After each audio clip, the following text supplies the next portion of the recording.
L'arbre d'Ignace. Il est une fable extraordinaire qui m'est été rapportée. Elle concerne l'homme le plus sot que la terre ait jamais porté. Ignace était un doux rêveur, toujours de bonne humeur. Sa simplesse saupoudrée de naïveté n'avait d'égal que son esprit vagabond, très majeur d'un maître à tout oublier, bien des fois jusqu'à son pantalon. Sa fâcheuse habitude de tout égarer multipliait et amplifiait les catastrophes, tant et si bien que pour toutes les recenser, il n'y aurait ici suffisamment de strophes. Que ce fût au champ ou au fond des officines, sitôt que gueux et notables se ralliaient, montait une clameur qui le raillait, bien au-delà des contrées voisines. Comme tout bon sot dénué de savoir et de science, il en était cependant dépourvu de vaillance. À bien des égards, il sut en faire preuve tant dans l'effort que dans l'épreuve. Par un beau matin de printemps, alors qu'il s'affairait au champ, un quidam chut dans les flots à 3 pas et criait « À l'aide !» à qui entendrait sa voix. De la multitude restée coite alentour, aucun n'eût daigné réagir. N'écoutant que sa bravoure, Ignace plongea pour le secourir. Le vieil homme sauvé n'était pas un ingrat, et lui offrit une tabatière pleine à ras d'une terre aux vertus magiques, accompagnée de conseils énigmatiques. Dispersez ce mélange sur votre jardin. Ce terreau fera que toute semence y poussera en abondance, si peu que vous en preniez soin. Il vous faudra rester vigilant, ces vertus sont à usage unique et cesseront d'être prolifiques dans l'espace et dans le temps. Cultivez votre domaine au plus vite, car il existe une dure limite. Certes, vous récolterez à foison, mais n'attendez point l'août. Il en va de ce que coûte de trop attendre de la saison. Sur ces paroles ailées, le vieil homme disparut avec le vent, laissant pantois tous les paysans, du plus crédule au plus effarouché. Certain que le vieil homme était un ange, Ignace promit de récolter avant vendange, sûr de son fait, une croix sur le calendrier, et dans 3 mois, l'affaire serait jouée. Mais que planter se torturait-il? Des pastèques? Du blé? Quel choix difficile! Croyez-vous que magie s'opère si aucun semis n'est mis en terre? Aux jours qui passèrent, les hésitations se succédèrent, préfigurant la maladresse qui fit écho à sa promesse. Sur le rebord de la fenêtre, la tabatière en vilain aplomb attendait qu'un geste traître ne la fît tomber pour de bon. Le destin avait donc un coude grâce auquel s'éparpilla la poudre. Qu'on me damne! Rêves vains et inutiles, évanouis sur ce parterre stérile. Ainsi s'achève donc mon aventure, car rien ne pousse à l'ombre de mon mur, se maudissait le godichon, le regard hagard et le teint palichon. Personne ne se serait douté que la nuit s'en serait mêlée durant le sommeil du juste, et qu'elle se porterait candidate, par une pluie fine et délicate, à faire jaillir un arbuste. Ébahi et enchanté des potrons minets, Ignace comprit qu'un miracle s'était produit, qu'il ne pourrait garder longtemps ce secret et que seraient convoités son arbre et ses fruits. Il grillagea son petit arbre, chassa parents et familiers et tenta vainement de se murer dans un silence de marbre. Cependant, il est un adage que l'on apprend à tout âge. Pour le plus petit comme le plus merveilleux, qui sème le mystère récolte les curieux. L'intérêt général grandissait. Les rumeurs les plus folles circulaient. Nulle jumelle, nulle longue-vue ne furent en mesure d'identifier le feuillu. Et pour cause, il ne portait aucun fruit. Du soir au matin, Ignace se lamentait. Tant de temps passé et rien ne paraît. Je m'abîme et je n'en ai point l'usufruit. C'est décidé, j'en ferai du bois sec et avant l'hiver, je me chaufferai avec. Il brandit sa hache à deux mains, et avant que le coup n'entame l'écorce, comme par magie et avec force, un détail singulier le retint. Son attention s'était portée sur une feuille au bord carré.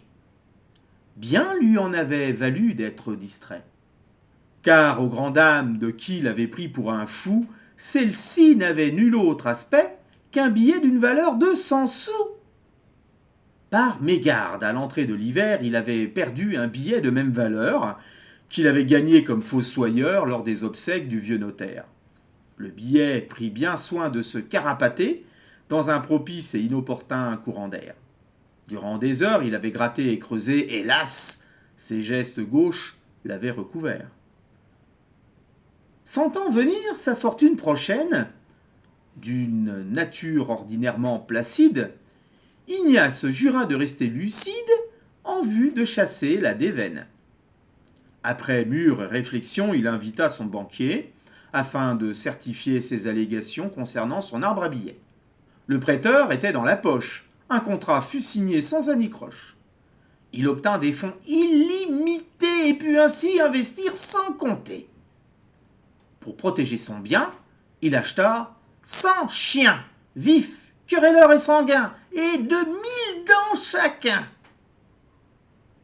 Pour exhorter toute intelligence, animée d'une sotte appétence pouvant germer dans la tête de pillard, il érigea d'orgueilleux remparts, rehaussés de 4 tours de guet, ceints de fils barbelés, saillants et acérés. Pour que les racines de son arbre s'épanouissent, en un jour il abattit sa maison. Par les fortes chaleurs de saison, il dormit à la lune complice. Il acheta des malles en nombre et une gigantesque table à calcul, visant à lui permettre sans encombre de compter et recompter son pécule. Dans le respect de sa promesse, Ignace choya son Altesse, la couvrant d'un fin filet sur les branchages, pour que nul oiseau n'y niche et saccage, badigeonnant de mélasse le tronc, afin d'incommoder écureuils et papillons, d'engluer insectes rampants et vermines, et que rien n'y fisse ripaille ni bonne mine. Plus son arbre croissait, plus son feuillage se densifiait. Sa parure dressée vers le ciel suscitait un intérêt sensationnel. Les moqueurs étaient conquis et cessèrent toute moquerie. À leurs yeux, Ignace devint exceptionnel. Si soudain et si inhabituel, les bonnes gens se rendaient fraternels, forts de leur amitié nouvelle, soi-disant désintéressée et réelle, raillant en sa présence tout autre mortel. Et à défaut, tout un panel. Il eut les faveurs de la belle Louisette, la fille cadette d'un capitaine de corvette, qui lui certifia devant l'Éternel qu'elle lui serait toujours fidèle, qu'elle préférait sa compagnie intellectuelle à celle d'un tel ou un tel. Flatté et conquis, Ignace y céda tel quel, comme à une gourmandise, à un péché véniel. Vint la Saint Ignace. L'arbre garni resplendissait, agitant de remous l'esprit rapace qui, au fond du nigaud, sommeillait. Mon arbre persiste à grandir, parbleu. Sa vigueur est vertement fertile. Le vieillard s'est trompé, se disait-il. Je récolterai à la Saint-Mathieu. À la faveur de 2 saisons passées, en cette veille d'automne, haut comme 3 hommes, l'arbre déployait sa majesté.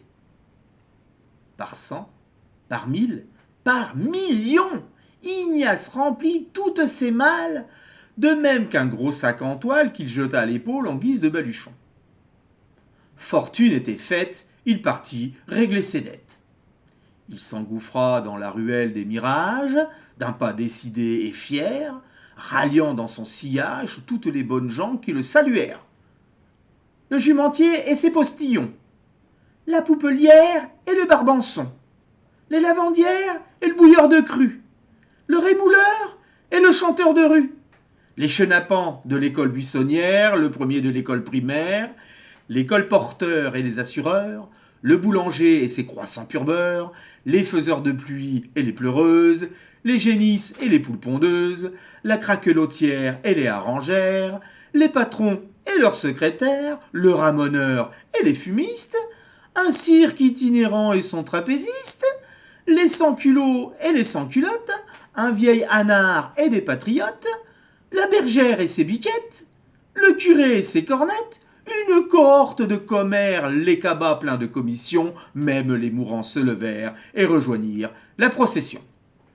Le maraîcher et ses faillots sur son étal, le maire et tout le conseil municipal. Sans oublier Louisette, la fille du capitaine de corvette. Tel un cortège opportuniste, la ribambelle se répandait, l'acclamait et lui ouvrait la piste en fanfare jusqu'au guichet. Les portes grandes ouvertes, tapis rouge et bandonneurs, flûte de champagne offerte, l'accueil fut à la hauteur. Prestement, d'un coup d'épaule rustre, il se délesta manu militari de sa charge. Exaltés furent les notables illustres, vêtus de faux cols et de sourires larges. Qu'il est doux au cœur d'être honoré par ceux qui jadis vous brocardaient. Ils rampent devant vous, vous supplient à genoux, gesticulent dans tous les sens et font de basses courbettes, pour peu que vous ayez de l'importance, du pouvoir ou des pépettes. Sous les regards verdâtres, le banquier comptait et recomptait. Force était de constater, de bons billets, il n'en trouva pas 4. Quoiqu'Ignace dise ou veuille, Vétille emplirait son portefeuille. Malgré ses airs de grand-duc, cupide à trop attendre, les feuilles s'avéraient trop grandes, donnant de beaux billets caducs. Adieu, fortune, gloire, amis et amourettes. Le désœuvré se souvint de la mise en garde qu'un entêtement, une sottise cabocharde, sonnerait, hélas, la fin de la fête. Il faut qu'on vous le dise. Qui cultive la naïveté est un sot, qui ne récoltera jamais assez tôt les fruits de sa bêtise.